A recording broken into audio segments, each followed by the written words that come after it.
Hello everyone. In this video I'll show you how to create and use debug configuration. Actually an Eclipse debug configuration is similar to run configuration, but it is used to start an application in the debug mode. So for this purpose I'll use multiple windows for this and use debug perspective, because debug perspective offers a number of views that are suitable for debugging application. So let's start practical session.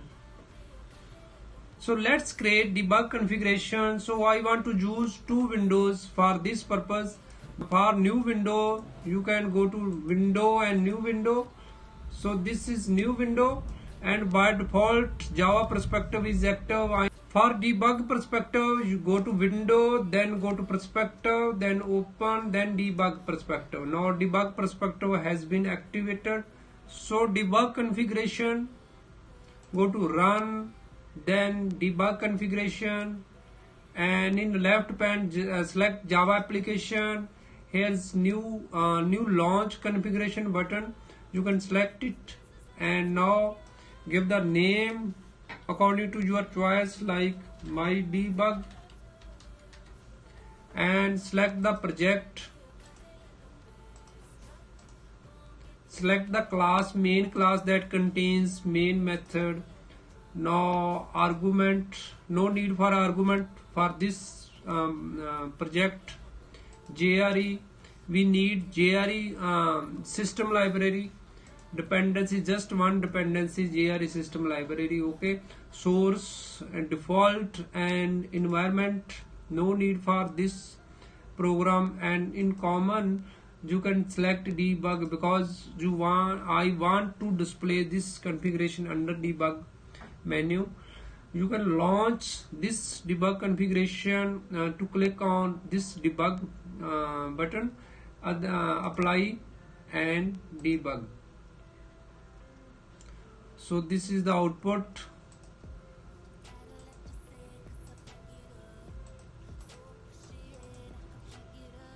So maximize this window, and this is the output of this program. And you can launch this debug configuration, go to run, then go to debug, use F11. Another way you can use this icon on toolbar, debug, my debug configuration. First way is to select the class that contains main method and right click and debug as Java application. So this is the list of available configuration, like my debug, my run, and you can select debug and OK. Now this is output. And in debug configuration you can end the execution of the program. For this you should add some breakpoint into your code. Like here I want to add breakpoint at line number 7. So this is the marker bar. Right click on the marker bar and toggle breakpoint. If you want to add more breakpoint into your code, you can add, like I want to add line number 11, toggle breakpoint. So at line number 9 you can use breakpoint view to see the breakpoint, like 7, 9, 11. These are line numbers. So if you want to remove any breakpoint, you can select the breakpoint and toggle breakpoint, and you can see one breakpoint has been removed. So let's again debug this program, and I want to show you how to suspend the execution. Click on debug. So this is the first breakpoint, line number 7. At line number 7, when the execution of code reaches a breakpoint, the JVM suspends the execution of the program. So at this point you can inspect the memory and execute the program in controlled manner. You can use debug view, and here my first class, line number 7, first, this is the first breakpoint, and you can use variable view.